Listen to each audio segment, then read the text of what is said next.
Por lo tanto, la fe sencilla de los hombres malos es una fe que mira fuera de ellos. Para encontrar su paz, procuran lo que ellos no tienen dentro. ¿Y dónde lo encuentran? En el Jesús de los hombres malos. Allí es donde ellos encuentran todo lo que les da paz, todo lo que les da seguridad. En resumen, mi hermano, la filosofía de estos hombres malos es sumamente sencilla. Sus convicciones son sumamente sencillas, que se podría resumir en dos frases. Nada tengo que ofrecer y Cristo lo tiene todo. Así que usted puede ver, los hombres malos, cuando son impactados por Jesús, ellos no tienen nada que ofrecer. Ellos vienen a recibir porque no tienen nada que dar. ¿Qué intercambio pueden hacer? ¿Qué es lo que le pueden llevar a Dios si absolutamente no tienen nada que ofrecerle? Una vida toda destruida, arruinada por el pecado, sumidos en sus propias pasiones. Pero ahora, cuando llegan a Jesús, su convicción es: Señor, no vengo a ti con nada porque no tengo nada que ofrecer. Y Jesús le dice: yo lo tengo todo para ti. Por lo tanto, su convicción es: nada tengo, Él lo tiene todo. Ese es el Jesús de los hombres malos y esa es la fe sencilla de los hombres malos. Ahora vamos a hablar un poquito acerca del Jesús de los hombres buenos. El Jesús de los hombres buenos es el Jesús de aquellos que han alcanzado una alta reputación social. Tienen una elevada estatura moral, son serviciales, humildes, sacrificados, con altos valores religiosos, ciudadanos que todos los países codiciarían. Esos son los hombres buenos. Y el Jesús de los hombres buenos es el Jesús que viene ahora a transformar y a preparar a estos pecadores que se acercan para conducirlos al cielo. Ahora, yo quiero que a través de este estudio, lo que yo quiero que ustedes puedan ver, ¿qué es lo que ha hecho la iglesia con los hombres malos? Así que los hombres malos vienen ahora porque han sido impactados por Jesús y ahora son acogidos por la iglesia. Y cuando entran dentro de la iglesia, ¿qué ha sucedido? Bueno, la iglesia le ha presentado a este Jesús, que es el Jesús que viene ahora a transformarlos. Él los viene a cambiar. ¿Y por qué es que están tan interesados en que Jesús los cambie? Bueno, el Jesús que se les presenta es el Jesús que en la hora del juicio va a justificar, va a perdonar, va a salvar a aquellos que hayan reproducido en sus vidas el carácter de Jesucristo. Este es el Jesús que ahora se les está vendiendo. Es el Jesús que es vencedor de todos los deseos carnales. Así que este el Jesús de los hombres buenos es el Jesús que ahora se te proclama y se te dice que Él es Jesús de los hombres que son vencedores. Y si tú no eres un vencedor, entonces Jesús no es para ti. Así que tan pronto entraron por la iglesia, los hombres malos que habían sido impactados por el Jesús de los hombres malos, ahora han encontrado dentro de la iglesia un nuevo Jesús. Y es el Jesús que ahora está interesado en cambiarlos totalmente de tal manera de que ellos tengan ahora, sean vencedores, que venzan su carne, que venzan el pecado, que ya no pequen más. Jesús ha sido convertido ahora, en lugar del Salvador de todos los hombres, se ha convertido en el maestro de la moralidad, en un ejemplo a seguir. Y Él es el que va a estar contigo solo cuando le obedezcas y te va a abandonar en el momento que tú le falles. Ese es el Jesús que ahora se empieza a proclamar dentro de la iglesia. Ese es el Jesús de Simón, que piensa que Jesús tiene que ser, para que sea enviado de Dios, tiene que menospreciar a los pecadores. Este es el Jesús de los fariseos cristianos, que insistían que para que los gentiles fueran aceptados dentro de la iglesia había que cambiarlos, había que circuncidarlos, había que colocarlos bajo la ley de Moisés. Y ese es el Jesús que nosotros encontramos. Recuerden, estos son fariseos cristianos que creen en Jesucristo, pero para ellos Jesús es totalmente diferente al Jesús de los evangelios. Ahora, la iglesia ha adquirido una nueva misión. Así que ese es el Jesús, ya hemos visto, el Jesús de los hombres buenos es este tipo de Jesús. Y la iglesia tiene una misión que es dañina. Ahora nosotros encontramos realmente una iglesia que está cumpliendo la misión de perpetuar en las mentes al Jesús de los hombres malos. No, ahora la iglesia ha tomado la misión, y estoy hablando de la iglesia hoy día, ¿no? Ha tomado la misión, una misión dañina, de convertir a los hombres malos en hombres buenos. Y yo leía un artículo de Paul Washer, que es uno de estos predicadores modernos, de cómo el hombre encuentra aceptación mediante la santificación que Dios obra en él, ¿no? Y Paul Washer decía, hay dos doctrinas en la Biblia que debes entender. Y presta atención para que no se me confunda. Dice, la primera es la justificación. La persona que cree en Cristo Jesús está legalmente justificada ante Dios. Eso es cierto, ¿no? Es lo que siempre hemos enseñado. Y ahora él dice, la otra doctrina que tienes que entender es la doctrina que se llama la regeneración. Dios regenerándote. Y significa que los que realmente han creído en Jesucristo también han nacido de nuevo y por el poder de Dios para transformar una vida, ahora comienzan a caminar en la nueva vida. Así que usted puede ver, él está hablando de este Jesús ahora, que él te justifica al principio, pero ahora tú entras en una segunda etapa que se le llama la regeneración, y en esta nueva regeneración él va a transformarte para que tú puedas andar en esta nueva calidad de vida. Y recuerde, él entiende que esta nueva calidad de vida es la que te salva. ¿Qué ha hecho este hombre? Este hombre entiende que tú tienes que pasar del Jesús de los hombres malos al Jesús de los hombres buenos. Ahora, él ilustra esto. Y lo interesante, ¿cómo lo ilustra? Él dice, piensas que tú tienes, que eres dueño de un rebaño de ovejas. Y entonces, ahora vienen los coyotes, vienen ahora a comerse las ovejas. Así que tú tienes dos problemas. Tiene el problema de las ovejas y tiene el problema de los coyotes. Así que las ovejas representan la iglesia, los coyotes vienen siendo los que vienen de afuera para destruir a las ovejitas que están en la iglesia. Entonces él viene y dice, bueno, ¿cómo nosotros vamos a resolver este problema? Dice, una forma de resolverlo es matando a los coyotes. Así que matamos a los coyotes, pero él dice, bueno, le resolvemos el problema de las ovejas y te resuelves tú el problema que tú tienes con los coyotes, pero no le resuelves el problema de los coyotes. Así que él dice, bueno, otra solución sería coger a los coyotes y enjaularlos. Vamos a ponerlos en una jaula. Y allí enjaulados, entonces, ¿qué sucede? Bueno, las personas, dice él, piensan, bueno, los coyotes han sido reformados. Y él le dice, no, los coyotes no han sido reformados. Los coyotes están enjaulados tan solo. Y si te descuidas y abres la puerta, los coyotes van a salir y van a quererse comer a las ovejas. Porque la naturaleza de los coyotes es esa. Así que él sigue pensando, bueno, hemos resuelto el problema cuando los enjaulamos. Dice, sí, hemos resuelto el problema de las ovejas. Hemos resuelto nuestro problema, pero no hemos resuelto el problema de los coyotes. Así que él dice, bueno, ¿qué hacemos entonces? Bueno, lo que podemos hacer entonces es reformar a los coyotes. Así que él dice, la única forma de resolver el problema es reformando a los coyotes. Y él dice estas palabras. Ahora, ¿qué es el cristianismo? Dios cambia el coyote en una oveja. Eso es el cristianismo. Pero es de reírse realmente, mi hermano. Porque eso no lo cree ni él mismo.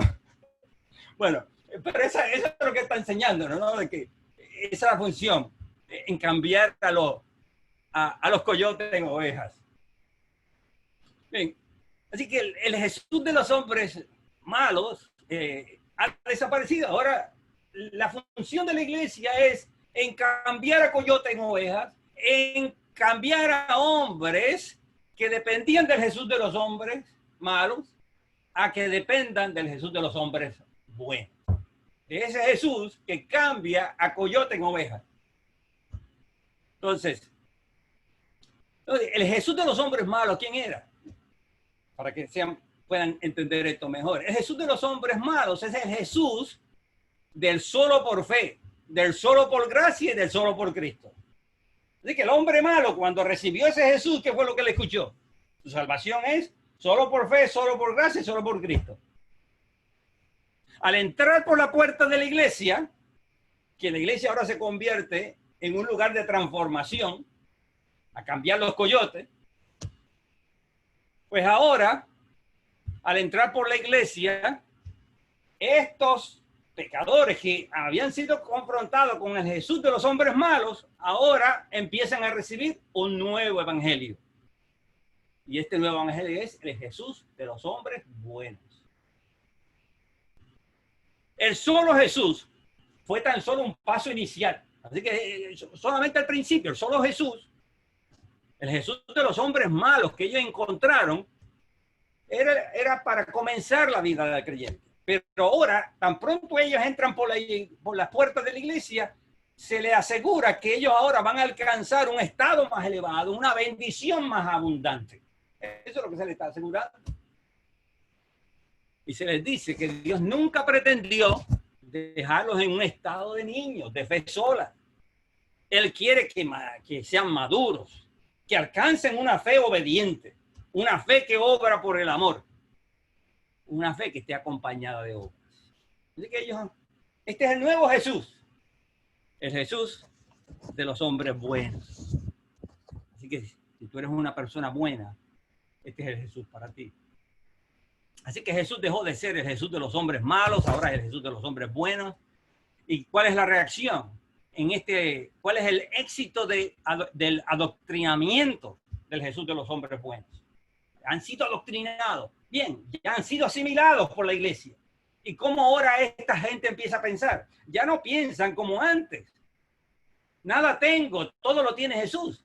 Ahora empiezan a pensar que ya no son pecadores y perdieron la convicción de ser pecadores. Se ven a sí mismos como personas transformadas, enfermos restablecidos, débiles que han recobrado la fuerza. Así se ven ahora. El esfuerzo cristiano ha reemplazado la gracia divina, la rectitud personal y el perdón inmerecido. Ahora la rectitud personal es la que ahora reemplaza al perdón inmerecido. Los ojos que una vez miraban al cielo en búsqueda de su mediador e intercesor, ahora miran al corazón interior, al interior de ellos, a sus propios corazones, a su propia experiencia. Ya la fe no está puesta en el Jesús que justifica a los pecadores y que justifica al impío, sino que ahora su fe está puesta en su santificación. Y al ser asimilados por este Jesús de los hombres buenos, se convierten en unos criticones. Empiezan a criticar a todos aquellos que no llenan la medida de ellos. Son como estos fariseos, porque no tienen la justicia personal que ellos tienen. No son tan buenos como ellos. Así que usted puede ver que han sido totalmente asimilados, y eso es lo que nosotros encontramos. En conclusión, mi hermano, para resumir todo esto que hemos dicho, ¿quiénes son los hombres malos?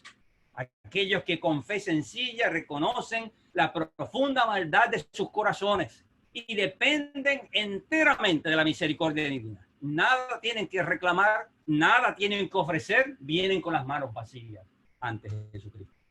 Jesús para estas personas es compasivo con el caído, entiende la tentación y la fuerza de la tentación para el hombre, los recibe tal cual son. Él se goza con los extraviados, vienen a él con seguridad y los recibe con un espíritu de gracia, con un espíritu de perdón. Ese es el Jesús de ellos. ¿Y quiénes son los hombres buenos? Son aquellos que la iglesia ha cambiado radicalmente de dependientes de una justicia ajena y externa a ellos, a dependientes de su propia justicia. Esos son los hombres buenos que han sido asimilados por el sistema que hoy día hay en la iglesia. Son aquellos que han experimentado un cambio radical de su modo de pensar. Antes pensaban, no podemos hacer nada bueno, y ahora, al pasar al Jesús de los hombres buenos, ahora dicen, Dios me capacita para hacer el bien. Para ellos Jesús es el Salvador del bueno, del pecador transformado, del que le imita, del que no peca, del que no se asocia con los impíos. Hermano, la realidad es que el cristianismo no proclama al Jesús de los hombres buenos. Eso es una invención de los hombres. Es una invención del diablo realmente. La buena noticia es que Cristo vino al mundo a salvar a los pecadores, de los cuales yo soy el primero. Y Pablo decía, Dios justifica al impío. Y mi hermano, esto es importante. Dios justifica al impío, no a los que una vez lo fueron, sino a los que aún lo son. Esa es nuestra convicción, que aún todavía continuamos en este estado caído y por lo tanto nada tenemos que ofrecer y necesitamos al Jesús de los hombres malos. Dios les bendiga, mi hermano, y espero que hayan podido apreciar lo que ha sido mi intención comunicar.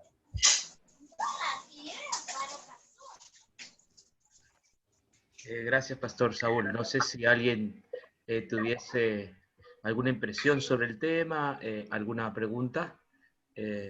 Lo puede hacer. Creo que Amparo Hernández quiere hacer una pregunta, ¿no? Levantó la mano, no sé. Amparo, ¿puedes hablar? Me equivoqué por ahí, por lo que estoy medio tratando de ingresar aquí, pero no sé el tema que han estado, porque estoy en el... Tú eres Estela, creo, ¿no? ¿Verdad? Sí.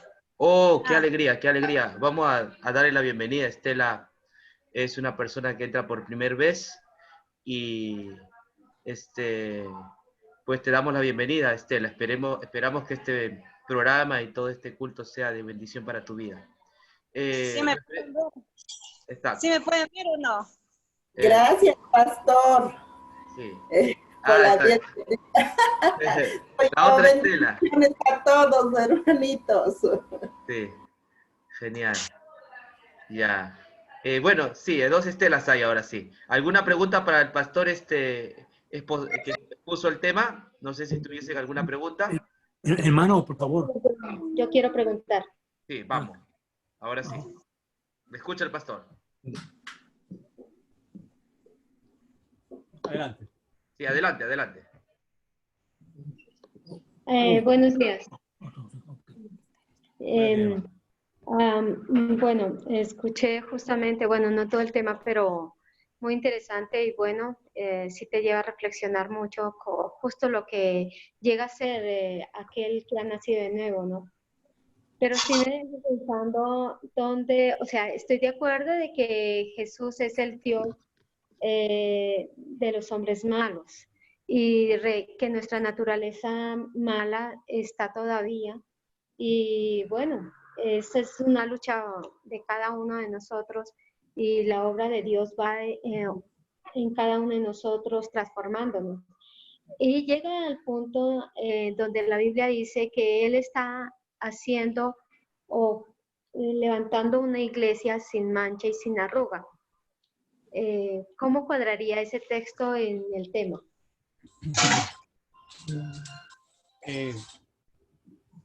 El problema que nosotros tenemos en la iglesia hoy día es que las personas han perdido la noción de la perfección de Dios, de la santidad, de la absoluta santidad de Dios. Estoy usando la palabra santidad como comúnmente se usa, ¿no? Dios es infinitamente moral y nosotros somos totalmente pecadores. Con una corrupción que va más allá de nuestro mismo entendimiento, ¿verdad? Cómo esa corrupción nos ha afectado. Y poco a poco, cuando entramos en el círculo de la iglesia, nosotros entramos al círculo de la iglesia pensando, yo no tengo nada que ofrecerle a Dios.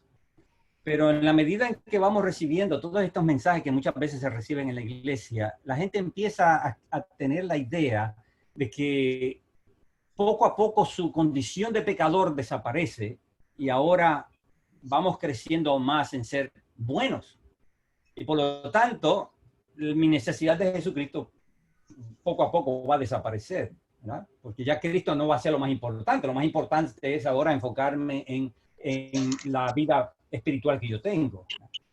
Y en la Biblia nosotros no encontramos eso. Encontramos, por ejemplo, en Romanos capítulo 7, encontramos a este Pablo que ya está terminando su carrera en la tierra. Es su última visita, ¿no? Que él está haciendo a Roma, por lo menos pretende ir a Roma. Y él escribe esta carta preparando el camino, ¿no? Y allí Pablo dice, yo soy carnal, vendido al pecado. Lo bueno que quiero no lo hago. Así que Pablo ha pasado por todos estos años con el Señor Y al terminar su carrera, él tiene que decir, yo soy carnal. Ahora, ¿por qué Pablo dice esto? Pablo no dice esto porque él esté viviendo la vida que están viviendo los impíos, o cuando digo impíos, no, los no creyentes, o que está dándose al control del pecado. Pablo no está diciendo eso. Pablo lo que está diciendo es que no importa cuántas cosas buenas él haga, nunca va a desaparecer su condición de pecador delante de Dios. Nunca. Él continuará siendo un hombre con una tendencia hacia la maldad, deseos hacia lo malo, que le impiden hacer el bien como Dios espera. Y por lo tanto, Pablo siempre va a confesar que su única forma de escapar del juicio de Dios es Jesucristo. Ahora, cuando nosotros tenemos esa convicción,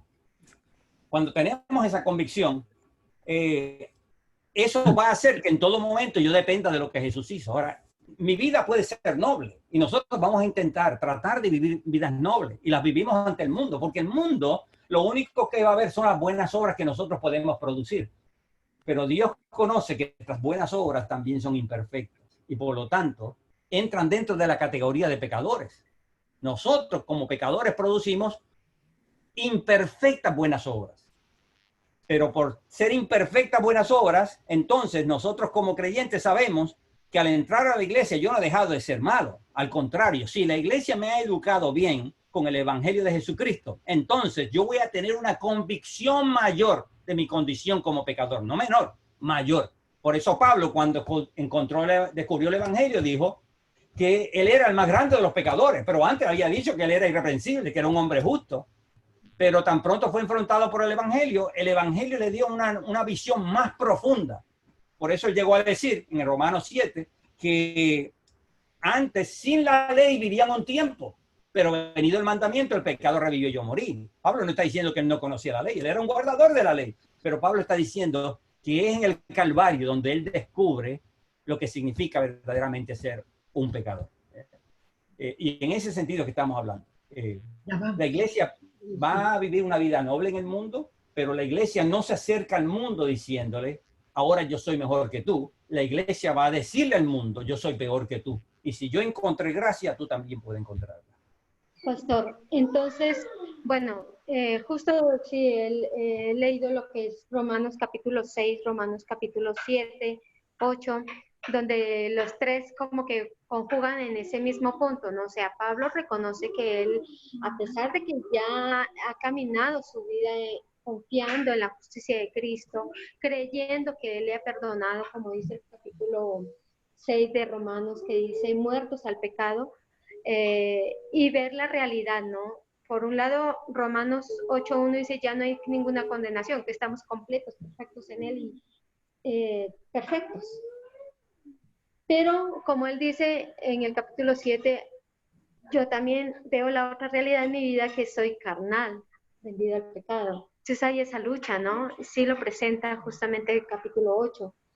Pero bueno, no sé, para mí la conclusión en el capítulo 6 dice el versículo 11, así también vosotros considerados muertos al pecado, pero vivos para Dios en Cristo Jesús, por la obra que ha hecho Cristo. O sea, pienso, no sé si estoy mal, de que nosotros que hemos nacido de nuevo, el Espíritu Santo se nos es dado justamente para esa parte, esa lucha que hay contra la carne.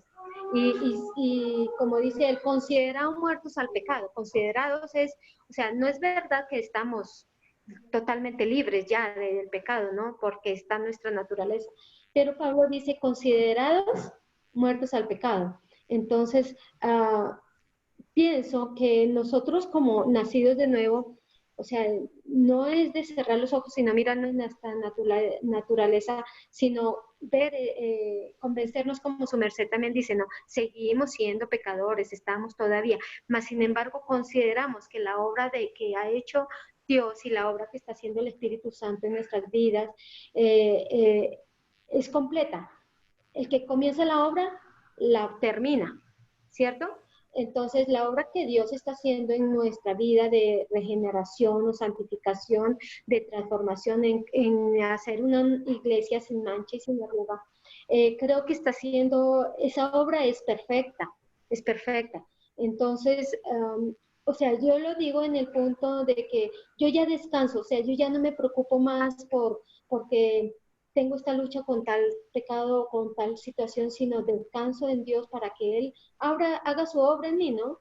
Pero es verdad, ¿no? Siempre dependiendo de Él, como dice Pablo, siempre esperando en Él, de que Él es el que hace la obra tanto de justificación como de redención, de santificación, de regeneración. Él hace todo. Y en eso, Okay. aún en eso descanso yo. Ajá.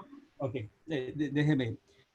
Sobre la primera parte de su pregunta, no voy a comentarle, porque hace unos sábados atrás ya estuvimos hablando de esos versículos y puede entonces escuchar la grabación de esos versículos de Romanos 6.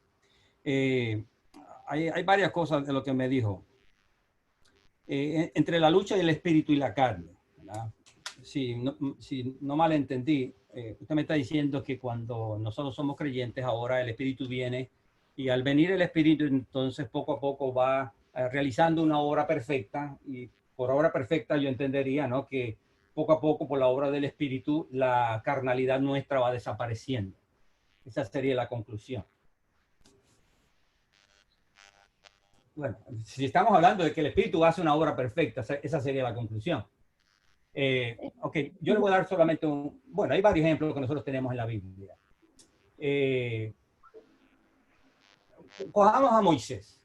Moisés, un ejemplo de él. Cuando Moisés viene ahora, la Biblia dice que era un hombre muy paciente. A través de toda su vida, Moisés, el Espíritu Santo estaba trabajando en él, ¿verdad que sí? En Moisés. Así que estuvo trabajando Moisés toda su vida. Moisés era un creyente. Sin embargo, en los últimos días de Moisés, dice la Escritura que Moisés, Dios le prohibió que entrara a la tierra de la promesa. ¿Por qué?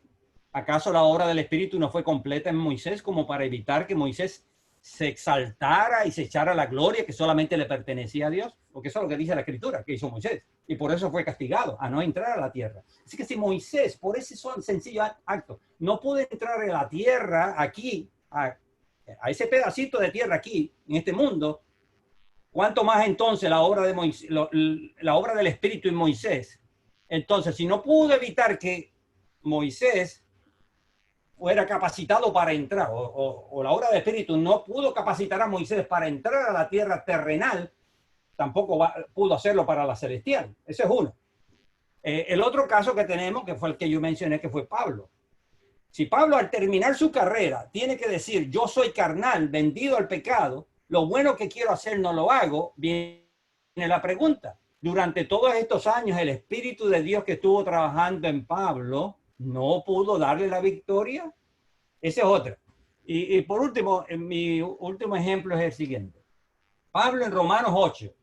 En Romanos 8, Pablo dice que nosotros gemimos porque tenemos el Espíritu de Dios. ¿Me sigue?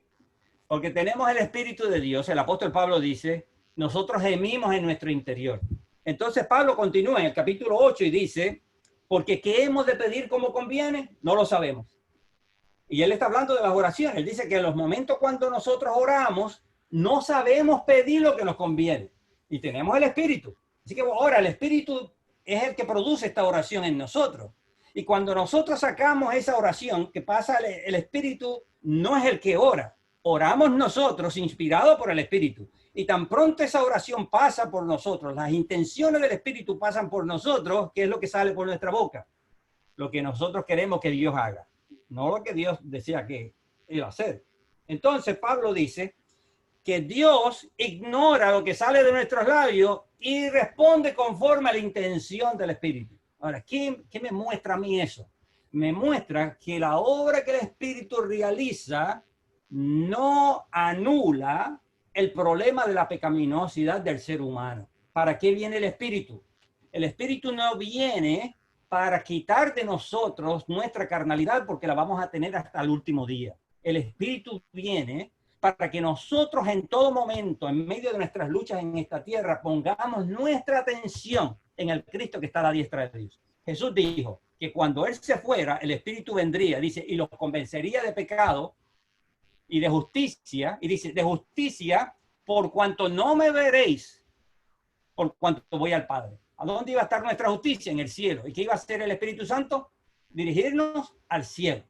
Así que la obra del Espíritu no es la de eliminar la corrupción de los hombres, es una asistencia para ayudarlos en sus luchas contra el pecado de su carnalidad, pero no elimina el problema de su carnalidad. Por lo tanto, la seguridad del creyente no está en la renovación del Espíritu en ellos, sino en la obra que Cristo realizó por ellos y lo que garantiza en este momento su seguridad en el cielo.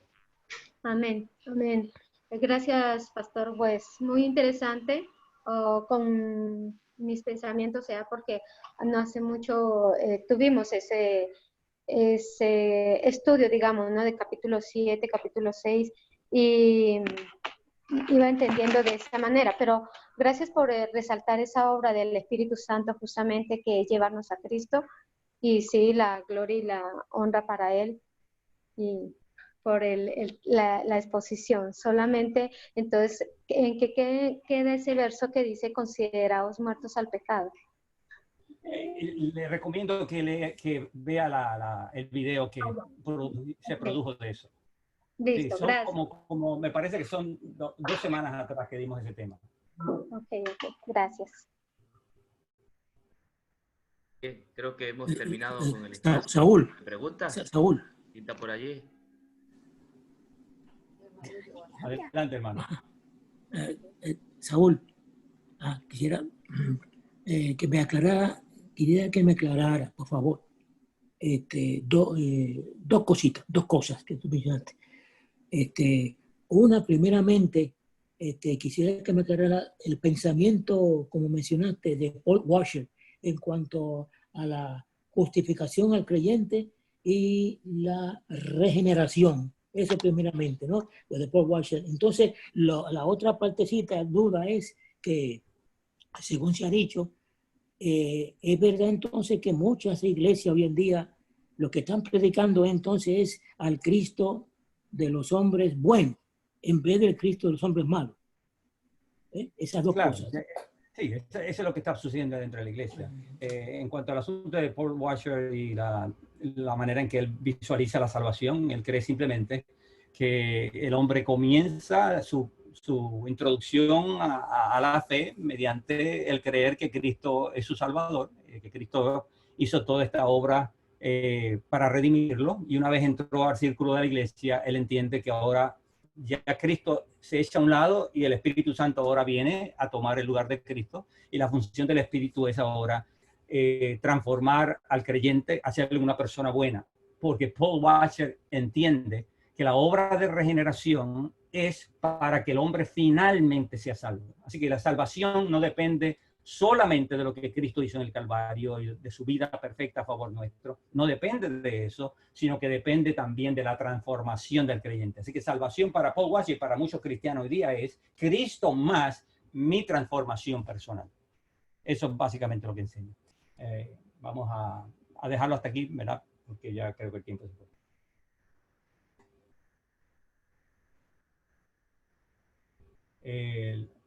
William, tu micrófono está apagado. Gracias, Pastor Saúl, por el tremendo y poderoso mensaje que enseñó ahora, ¿no?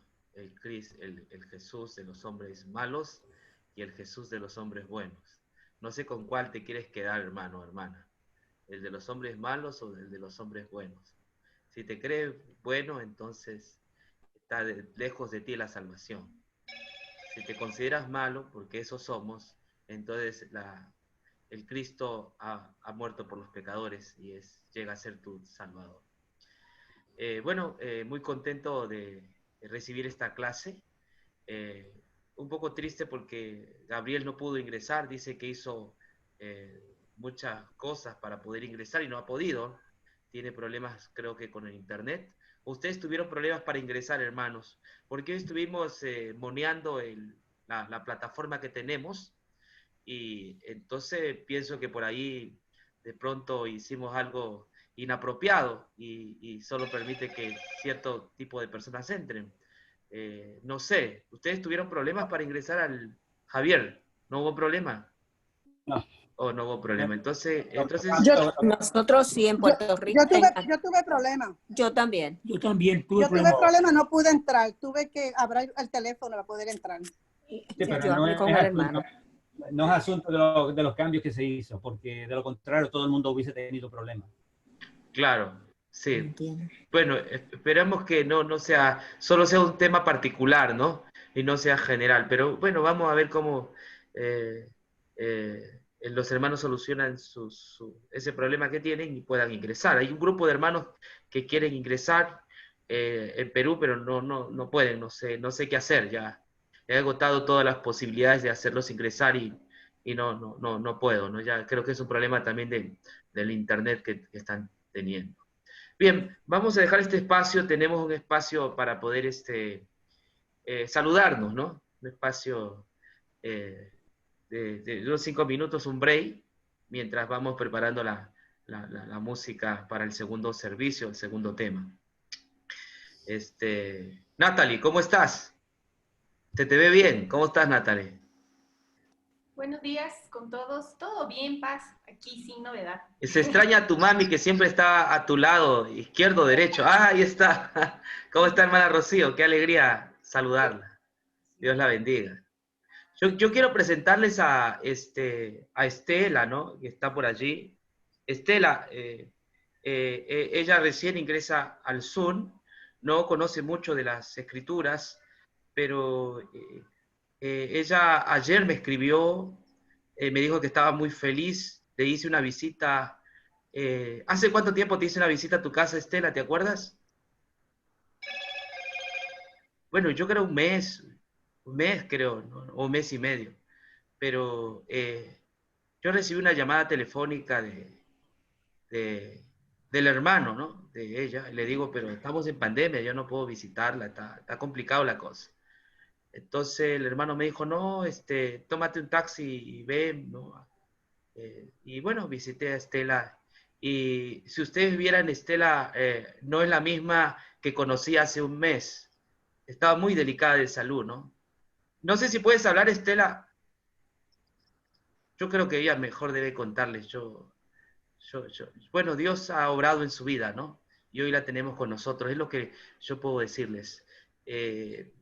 Así como estudiamos ayer sobre Nabucodonosor, Dios tiene muchos métodos para llegar a nuestro corazón, ¿no? Él quiere salvarnos, como dice Pedro, no quiere que ninguno perezca. Entonces Él va a hacer sus métodos que Él tiene para que lleguemos a conocer el Evangelio. Nabucodonosor tuvo que andar 7 años sin cerebro, ¿no? Para que luego entienda y reconozca que Dios es el Dios verdadero y sus caminos son justos. Muy bien, gracias. Otra persona que está ahí es Jen Cabezas. Jen, sí, Santiago Cabezas. ¿Cómo estás, hermano? Cuéntame. Buenos días, pastor. Buenos días con todos. ¿Sí me escuchan? Sí, perfecto. Sí. Una linda voz. Qué alegría nuevamente, pues, reincorporarme a estas reuniones. Por asuntos a veces de trabajo no he podido, pero bueno, ahora estoy acá. Y un saludo para todos, especialmente para la familia. Veo a mi padre, a mis tíos y bueno, para todos mis hermanos, un saludo muy cordial. Gracias. De verdad, me alegra volver a verte. Ya te extrañábamos. Muchas gracias, pastor, de igual manera. Dios lo bendiga. Otro hermano que me estuvo timbrando ayer a las 12 de la noche, cuando ya estaba dormido, mi hermano Manuel Rabaza. ¿Cómo está? Cuénteme, ¿por qué me llamó tan temprano, tan tarde? No sé. Fíjate ¿No que duerme? sí, era tarde. Fíjate que sí, que duermo, pero me levanté temprano. Fue un error y dije, oh my God, estoy despertando al pastor ahora, mira qué cosa. Sí, el asunto es que mi esposa está en casa de su madre y a veces nosotros hablamos así tarde cuando ella se va a acostar. Y entonces la llamé tarde, eran las 11 de la noche acá. Y entonces yo la llamo por WhatsApp para hablar por video. Entonces apareció que estaba allí que estaba mirando el mensaje que me había puesto. Entonces le marqué a usted. Le pido mis disculpas. No, nada que ver, no me incomoda. Pensé que era algo teológico, ¿no? Sí. Que usted tenía esos sueños como Nabucodonosor, y entonces... Entonces me quedé dormido, me devolvió la llamada, pero no lo escuché, me quedé listo allí. Sí. No problem, no problem. Ya iba a llamar al intérprete, al pastor Saúl, ¿no? Sí. Sí. Gracias a Dios no tengo problema con sueños. Ya. Sí. Genial. Bueno, Alma, ¿cómo estás, Alma Salgado? ¿Qué tal? Cuéntanos. ¿Cómo te sientes?